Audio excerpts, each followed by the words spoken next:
Morning. നമുക്കിന്ന് വളരെ എളുപ്പത്തിൽ ഉണ്ടാക്കാൻ പറ്റുന്ന ഒരു ചിക്കൻ റോസ്റ്റ് ഉണ്ടാക്കിയാലോ? ചിക്കൻ റോസ്റ്റ് എന്ന് പറയുമ്പോൾ എല്ലാവർക്കും ഇപ്പോൾ നോയമ്പൊക്കെ കഴിഞ്ഞല്ലോ, അതുകൊണ്ടാണ് ഞാൻ ചിക്കൻ റോസ്റ്റിൻ്റെ റെസിപ്പി ചെയ്യാമെന്ന് വിചാരിച്ചത്.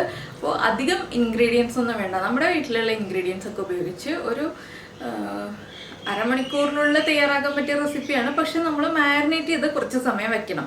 അത് ഓവർനൈറ്റ് വെക്കുകയാണെങ്കിൽ അത്രയും നല്ലത്, അല്ലെങ്കിൽ ഒരു മണിക്കൂറെങ്കിലും വെക്കണം. അങ്ങനെ ചെയ്തിട്ടുണ്ടാക്കുന്ന ഈ ഒരു ചിക്കൻ റോസ്റ്റിൻ്റെ റെസിപ്പി നിങ്ങൾ ഉണ്ടാക്കി നോക്കിയിട്ടില്ലെങ്കിൽ ഉറപ്പായിട്ടും ട്രൈ ചെയ്യൂ.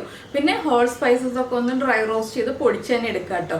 നമ്മുടെ ഇൻസ്റ്റൻ്റ് ആയിട്ടുള്ള മസാലകൾ ചേർക്കുന്നതിനേക്കാൾ നല്ലത് നമ്മൾ ഇതുപോലെ പൊടിച്ച് ചേർക്കുന്നതാണ്. അങ്ങനെ ചെയ്ത് നോക്കിയിട്ടില്ല എന്നുണ്ടെങ്കിൽ ഉറപ്പായിട്ട് ഈ ചിക്കൻ റോസ്റ്റ് നിങ്ങളൊന്ന് ട്രൈ ചെയ്ത് നോക്കൂ. നല്ല ടേസ്റ്റാണ്. അപ്പോൾ എങ്ങനെയാണ് നമ്മുടെ ചിക്കൻ റോസ്റ്റ് തയ്യാറാക്കുന്നതെന്ന് നോക്കാം. നമുക്ക് നമ്മുടെ ഇൻഗ്രീഡിയൻസ് നോക്കാം. ഞാനിപ്പോൾ 1.5 കിലോ ചിക്കൻ എടുത്തിട്ടുണ്ട്. അതിലേക്ക് മുളക് പൊടി, മഞ്ഞൾപ്പൊടി, ഉപ്പ്, കുറച്ച് ഗരം മസാല, ഒരു 1/4 ടീസ്പൂൺ ഗരം മസാല, ഇത്രയും ചേർത്ത് മാരിനേറ്റ് ചെയ്ത് ഓവർനൈറ്റ് വെച്ചതാണ്. നിങ്ങൾക്ക് സമയമുണ്ടെങ്കിൽ ഓവർനൈറ്റ് വെക്കാം, ഇല്ലാന്നുണ്ടെങ്കിൽ ഒരു മണിക്കൂറെങ്കിലും മാരിനേറ്റ് ചെയ്ത് വെക്കാം കേട്ടോ. വേറെ ഇൻഗ്രീഡിയൻസ് ഒന്നും ചേർത്തിട്ടില്ല, തൈര് പോലെയുള്ള കാര്യങ്ങളൊന്നും ചേർത്തിട്ടില്ല. പിന്നെ നമ്മൾ എടുത്തിരിക്കുന്നത് ഈ 1.5 കിലോ ചിക്കനിലേക്ക് 4 വലിയ സവോള, 4 വലിയ സവോള അല്ലെങ്കിൽ 6 മീഡിയം വലിപ്പമുള്ള സവോള എടുക്കാം. പിന്നെ 1 ടേബിൾ സ്പൂൺ മുതൽ 1.5 ടേബിൾ സ്പൂൺ വരെ മല്ലി എടുക്കാം. മല്ലിപ്പൊടിയാണെങ്കിൽ 1.5 ടേബിൾ സ്പൂൺ എടുക്കാം. ഞാനിപ്പോൾ 1 ടേബിൾ സ്പൂൺ മല്ലി എടുത്തിട്ടുണ്ട്. 3 വറ്റൽമുളക് എടുത്തിട്ടുണ്ട്. എൻ്റെ കയ്യിൽ കാശ്മീരി ചില്ലി ഇല്ലാത്തതുകൊണ്ടാണ് 3 വറ്റൽമുളക് എടുത്തിട്ടുള്ളത്. കാശ്മീരി ചില്ലി ആണെങ്കിൽ ഒരു 6 കാശ്മീരി ചില്ലി എടുക്കാം. പിന്നെ എടുത്തിട്ടുള്ളത് ഒരു 2-3 പീസ് പട്ട, ഒരു തക്കോലം, 1/4 ടീസ്പൂൺ ഗ്രാമ്പു, 3 ഏലക്ക. ഇത്രയും നമുക്ക് ആദ്യം ഒരു മസാല ഉണ്ടാക്കാൻ വേണ്ടിയിട്ടാണ്. ഈ ഒരു മല്ലിയും മുളകും ഈ തക്കോലവും പട്ടയും ഗ്രാമ്പും എല്ലാം ചേർത്തിട്ട് അപ്പോൾ നമുക്ക് ആദ്യം ഒരു പാൻ ചൂടാക്കിയെടുക്കാം. അപ്പോൾ നമ്മളൊരു പാൻ ചൂടാക്കിയിട്ടുണ്ട്. ഇതിലേക്ക് നമ്മുടെ മല്ലി, മുളക്, തക്കോലം, ചെറിയ തക്കോലമാണ് എടുത്തിട്ടുള്ളത്, അതുപോലെ ഏലക്ക, ഗ്രാമ്പു, പട്ട ഇത്രയും ചേർത്തിട്ട് ഒന്ന് ചൂടാക്കി എടുക്കണം. ഒരുപാട് അങ്ങോട്ട് ഓവറായിട്ട് ചൂടായി പോകണ്ട, ചെറുതായിട്ടൊന്ന് ചൂടാക്കി എടുക്കണം. ഈ മല്ലിയുടെയും മുളകിൻ്റെയും ഒക്കെ ആ റോ ടേസ്റ്റ് ഒന്ന് മാറി വരുന്നത് വരെ ഒരു 1.5 മിനിറ്റ് ലോ ഫ്ലെയിമിൽ വെച്ചിട്ട് ഇളക്കി കൊടുക്കുക. ഇതാണ് നമ്മുടെ മെയിൻ മസാല. നമ്മൾ ഗരം മസാലപ്പൊടി ചിക്കനൊന്ന് മാരിനേറ്റ് ചെയ്യാൻ വേണ്ടി മാത്രമേ ചേർത്തിട്ടുള്ളൂ, അല്ലാതെ നമ്മളിനി വേറെ മസാലപ്പൊടിയൊന്നും ചേർക്കില്ല. ഇതിലേക്ക് നമുക്ക് ഇനി ചേർക്കാനുള്ള ഒരു കാര്യവും കൂടി ഉണ്ട്. അത് നമ്മൾ ഇതൊന്ന് ചൂടായി വരുമ്പോൾ ചേർക്കാൻ പാടുള്ളൂ. 1 ടേബിൾ സ്പൂൺ നമ്മുടെ പെരിഞ്ജീരകം, 1/4 ടീസ്പൂൺ സാധാരണ ജീരകം ഉണ്ടല്ലോ, നമ്മൾ തേങ്ങ അരച്ച കറികൾക്കൊക്കെ അരയ്ക്കുന്ന നമ്മുടെ ക്യുമിൻ സീഡ്സ്, ഇത്രയും കൂടി ചേർത്തിട്ടുണ്ട്.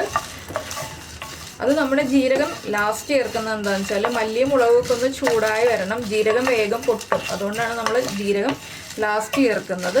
ഇതെല്ലാം ചേർത്ത് ഒന്ന് ചൂടായി വരുമ്പോൾ നമുക്ക് ഫ്ലെയിം ഓഫ് ചെയ്യാം. അപ്പോൾ മല്ലിപ്പൊടിയും മുളക് പൊടിയാണ് ചേർക്കുന്നതെങ്കിൽ ഫ്ലെയിം ഓഫ് ചെയ്യുന്നതിന് തൊട്ട് മുന്നേ ആയിട്ട് ചേർക്കാം കേട്ടോ. ഇത്രയും സമയം മതി. ഞാൻ ഫ്ലെയിം ഓഫ് ചെയ്തു. ഇത് മാറ്റി വയ്ക്കാം, നമുക്ക് വേറൊരു പാൻ വയ്ക്കാം. അപ്പോൾ നമ്മളൊരു പാൻ വെച്ചിട്ട് പാനിലേക്ക് വെളിച്ചെണ്ണ ഒഴിച്ചിട്ടുണ്ട് കേട്ടോ. വെളിച്ചെണ്ണയിലാണ് ഞാൻ ഈ ഒരു റെസിപ്പി ചെയ്യുന്നത്. ഇതിലേക്ക് നമ്മൾ കട്ട് ചെയ്ത് വെച്ചിരിക്കുന്ന സവോള ചേർക്കാം. പിന്നെ നിങ്ങൾ ജിഞ്ചർ ഗാർലിക് പേസ്റ്റാണ് ചേർക്കുന്നതെങ്കിൽ ഞാൻ സവോള വഴറ്റി കഴിഞ്ഞിട്ട് ചേർക്കുന്ന ടൈം പറയാം. ഞാനിപ്പോൾ ചിക്കൻ മാരിനേറ്റ് ചെയ്തപ്പോൾ അതിൽ ജിഞ്ചർ ഗാർലിക് പേസ്റ്റ് ചേർത്തിട്ടുണ്ട്, അതുകൊണ്ടാണ് ഇനി ചേർക്കുന്ന കാര്യം പറയാത്തത് കേട്ടോ. അപ്പോൾ ചിക്കൻ മാരിനേറ്റ് ചെയ്യുമ്പോൾ 1 table spoon ginger garlic paste add ചെയ്താലും മതി, അല്ലെങ്കിൽ സവോള വഴറ്റി കഴിയുമ്പോൾ ജിഞ്ചർ ഗാർലിക് പേസ്റ്റ് ആഡ് ചെയ്താലും മതി. പിന്നെ നമ്മുടെ സവോളയിലേക്ക് കുറച്ച് ഉപ്പ് ചേർക്കാം. ചിക്കനിൽ നമ്മൾ ഉപ്പ് ചേർത്തിട്ടുള്ളതാണ്. ഞാനിപ്പോൾ സവോളയ്ക്ക് ആവശ്യമായ ഉപ്പ് മാത്രമേ ചേർക്കുന്നുള്ളൂ. ഇനി സവോള ഒന്ന് നന്നായിട്ട് ബ്രൗൺ ആയി വരുന്നത് വരെ നമുക്ക് ഇളക്കി കൊടുത്തുകൊണ്ടിരിക്കാം. അപ്പോൾ ഈ സമയത്ത് തന്നെ നമുക്ക് നമ്മുടെ മസാലകൾ നമ്മളിപ്പോൾ റോസ്റ്റ് ചെയ്ത് വെച്ചതൊന്ന് പൊടിച്ചെടുക്കാം.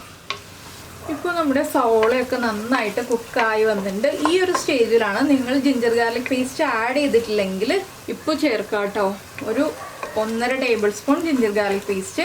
പിന്നെ നമ്മളിപ്പോൾ ചേർക്കാൻ പോകുന്നത് കുറച്ച് കറിവേപ്പില, 1-2 തണ്ട് കറിവേപ്പില ചേർക്കാം. ഇനി നമുക്കിതിലേക്ക് നമ്മൾ മാരിനേറ്റ് ചെയ്ത് വെച്ചിരിക്കുന്ന ചിക്കൻ ഉണ്ടല്ലോ, ചിക്കനും കൂടി ചേർക്കാം.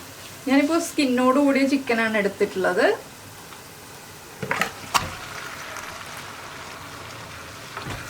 അപ്പോൾ നമ്മളിനി ഈ സവോളയിലേക്ക് എക്സ്ട്രാ മസാലകളൊന്നും ആഡ് ചെയ്യേണ്ട ആവശ്യമില്ല. നമ്മൾ പൊടിച്ചു വെച്ചിരിക്കുന്ന മസാല ഉണ്ടല്ലോ, അതാണ് നമ്മളിനി ആഡ് ചെയ്യാൻ പോകുന്നത്. ചിക്കൻ ചേർത്ത് നന്നായിട്ട് ഇളക്കിയതിന് ശേഷം നമ്മൾ പൊടിച്ചു വെച്ചിരിക്കുന്ന മസാല എടുക്കുക. ഇതിൽ നിന്നൊരു 1/4 ഭാഗം മസാല നമുക്ക് ഇപ്പോൾ ചേർത്ത് കൊടുക്കാം. ബാക്കി 1/4 ഭാഗം നമുക്ക് പിന്നീട് ആവശ്യമുണ്ട്. ഇനി നമുക്ക് ഈ മസാലയും ചേർത്ത് നന്നായിട്ട് ഇളക്കി കൊടുക്കാം. അപ്പോൾ നിങ്ങൾക്ക് തക്കാളി ചേർക്കണം എന്നുണ്ടെങ്കിൽ ചേർക്കാം. ഞാൻ തക്കാളിക്ക് പകരം കുറച്ച് തൈരാണ് ഇപ്പോൾ ചേർക്കാൻ പോകുന്നത്. അധികം പുളിയില്ലാത്ത തൈര് ചേർക്കുക, പുളിയുള്ള തൈരല്ല ചേർക്കേണ്ടത്. ഒരു ടേബിൾ സ്പൂൺ തൈര് ചേർത്താൽ മതി. ഇത് വളരെ സിമ്പിളായിട്ടുള്ള റെസിപ്പിയാണ്. ഒരുപാട് ഇൻഗ്രീഡിയൻസ് ഒന്നും വേണ്ട, ഒരുപാട് സമയവും എടുക്കില്ല. 1 ടേബിൾ സ്പൂൺ തൈരും കൂടി ചേർത്തിട്ട് നമുക്ക് വീണ്ടും ഒന്ന് ഇളക്കി മിക്സ് ചെയ്യാം. അപ്പോൾ ഉപ്പൊക്കെ നമ്മളിപ്പോൾ ആവശ്യത്തിന് ചേർത്തിട്ടുണ്ട്. ഇനി ചിക്കനൊക്കെ കുക്കായി കഴിഞ്ഞിട്ട് നമുക്ക് വേണമെങ്കിൽ ചെക്ക് ചെയ്തിട്ട് ഉപ്പ് ആഡ് ചെയ്ത് കൊടുക്കാം. നന്നായിട്ട് മിക്സ് ചെയ്യാം. പിന്നെ നമ്മളിതിലേക്ക് വെള്ളമൊന്നും ചേർത്ത് കൊടുക്കരുത്. ചിക്കനിൽ നിന്ന് തന്നെ വെള്ളം ഇറങ്ങി വരും. അടച്ചു വെച്ചിട്ട് മീഡിയം ഫ്ലെയിമിൽ വെച്ചിട്ട് കുക്ക് ചെയ്തെടുക്കുക. നമുക്കിനി അടച്ചു വയ്ക്കാം. മീഡിയം ഫ്ലെയിമിൽ വെച്ചിട്ട് ഒരു 10 മിനിറ്റ് കുക്ക് ചെയ്യുമ്പോൾ ചിക്കനിൽ നിന്ന് തന്നെ വെള്ളമൊക്കെ ഇറങ്ങി വന്ന് കുക്കായിക്കോളും. അപ്പോൾ നമ്മുടെ ചിക്കനൊക്കെ നന്നായിട്ട് കുക്കായി. ഇത് കണ്ടോ, ചെറിയൊരു ഗ്രേവി ഉണ്ട്. ആ ചിക്കൻ്റെ ഗ്രേവി ഇറങ്ങി വന്നത് ചെറുതായിട്ടുണ്ട്. അപ്പോൾ ഞാൻ ഇതിലേക്ക് 1-2 കാര്യങ്ങളും കൂടി ആഡ് ചെയ്യാൻ പോവുകയാണ്. എന്തൊക്കെയാണെന്ന് വെച്ചാൽ, ആദ്യം കുറച്ച് കറിവേപ്പില ചേർക്കുന്നുണ്ട്. പിന്നെ നമ്മൾ പൊടിച്ചു വെച്ചിരിക്കുന്ന മസാല ഉണ്ടല്ലോ, ആ മസാല മുഴുവനായിട്ട് ചേർത്ത് കൊടുക്കുന്നുണ്ട്. ഇതെല്ലാം ചേർത്ത് നന്നായിട്ട് ഇളക്കി കൊടുക്കുക. ഈ ലാസ്റ്റ് മസാല ചേർക്കുമ്പോൾ ആ മസാലയുടെ സ്മെല്ല് നമ്മുടെ കറിയിൽ നിൽക്കും. അതുകൊണ്ടാണ് നമ്മൾ ഏറ്റവും ലാസ്റ്റ് മസാല ചേർത്ത് കൊടുക്കുന്നത്. നിങ്ങൾക്കിനി ഗ്രേവി കുറച്ചുകൂടി വറ്റി മതിയെന്നുണ്ടെങ്കിൽ ഫ്ലെയിം കുറച്ച് സമയം കൂടി ഓൺ ചെയ്ത് വെച്ചിട്ട് തുറന്ന് വെച്ചിട്ട് കുക്ക് ചെയ്യാം കേട്ടോ. നമ്മൾ ഇത്രയും സമയം അടച്ചു വെച്ചിട്ടാണ് കുക്ക് ചെയ്തത്. അല്ലെങ്കിൽ ചെറിയൊരു ഗ്രേവിയോടുകൂടി ഇപ്പോൾ നമുക്ക് ചപ്പാത്തിക്കും അപ്പത്തിനും ഇടിയപ്പത്തിനും ഒക്കെ കഴിക്കാൻ പറ്റുന്ന പാകത്തിലാണ് ഈ ഒരു ഗ്രേവി ഉള്ളത്. ഇത്രയും ഗ്രേവിയോടുകൂടി മതിയെന്നുണ്ടെങ്കിൽ ഇപ്പോൾ തന്നെ ഫ്ലെയിം ഓഫ് ചെയ്യാം. ഇതിലേക്ക് മല്ലിയില ഒന്നും ചേർക്കേണ്ട കാര്യമില്ല കേട്ടോ. നമ്മൾ ഈ രീതിയിൽ ചിക്കൻ റോസ്റ്റ് ഉണ്ടാക്കുമ്പോൾ മല്ലിയില ഒന്നും വേണ്ട. ഇനിയിപ്പോൾ ഞാൻ ഫ്ലെയിം ഓഫ് ചെയ്യാണ്. അപ്പോൾ നമ്മുടെ ചിക്കൻ റോസ്റ്റ് റെഡിയായി. കുറച്ച് എണ്ണയൊക്കെ തെളിഞ്ഞ് വരും. എന്താണെന്ന് വെച്ചാൽ നമ്മൾ സ്കിന്നുള്ള ചിക്കൻ എടുത്തതുകൊണ്ട് തന്നെ ആ സ്കിന്നുള്ള ചിക്കൻ ആകുമ്പോൾ കുറച്ച് എണ്ണ ഉണ്ടാവും. അതിൻ്റെ ഫാറ്റ്, ചിക്കൻ്റെ ഫാറ്റും ഉണ്ടാവും. പിന്നെ നമ്മൾ ഒഴിച്ചിരുന്ന ആ വെളിച്ചെണ്ണ ഉണ്ടല്ലോ, അതും എല്ലാം ചേർന്ന് കുറച്ച് ഓയിലുണ്ടാവും.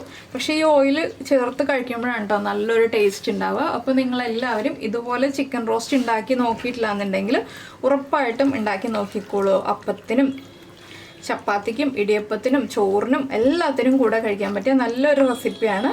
പിന്നെ ഉപ്പ് കുറവാണെങ്കിൽ ഉപ്പ് ചേർത്ത് കൊടുക്കുക. എരിവ് കുറവാണെങ്കിൽ ഇനി നിങ്ങൾ ചെയ്യേണ്ടത് കുരുമുളക് പൊടി ചേർക്കുക എന്നുള്ളൊരു കാര്യമാണ്. വേറെ മുളക് പൊടി ഒന്നും ചേർക്കരുത്. അപ്പോൾ എല്ലാവർക്കും ഈ റെസിപ്പി ഇഷ്ടമായി എന്ന് വിചാരിക്കുന്നു. ഇഷ്ടമായി എന്നുണ്ടെങ്കിൽ നമ്മുടെ വീഡിയോയുടെ താഴെ ഒന്ന് കമൻറ്റ് ചെയ്യണം കേട്ടോ, ഇഷ്ടമായോ ഇല്ലയോ എന്നുള്ളത്. അതുപോലെ തന്നെ ഒന്ന് ലൈക്ക് ചെയ്യാനും മറന്നു പോകരുത്. പിന്നെ നമ്മുടെ ചാനൽ ആദ്യമായിട്ട് കാണുകയാണെങ്കിൽ നമ്മുടെ വീഡിയോ പ്രസൻറ്റ് ചെയ്യുന്ന രീതിയൊക്കെ ഇഷ്ടമായി എന്നുണ്ടെങ്കിൽ നമ്മുടെ ചാനൽ ഒന്ന് സബ്സ്ക്രൈബ് ചെയ്ത് സപ്പോർട്ട് ചെയ്യണേ. അപ്പോൾ നമുക്ക് നമ്മുടെ അടുത്തൊരു റെസിപ്പിയുമായിട്ട് അടുത്ത ദിവസം വീണ്ടും കാണാം.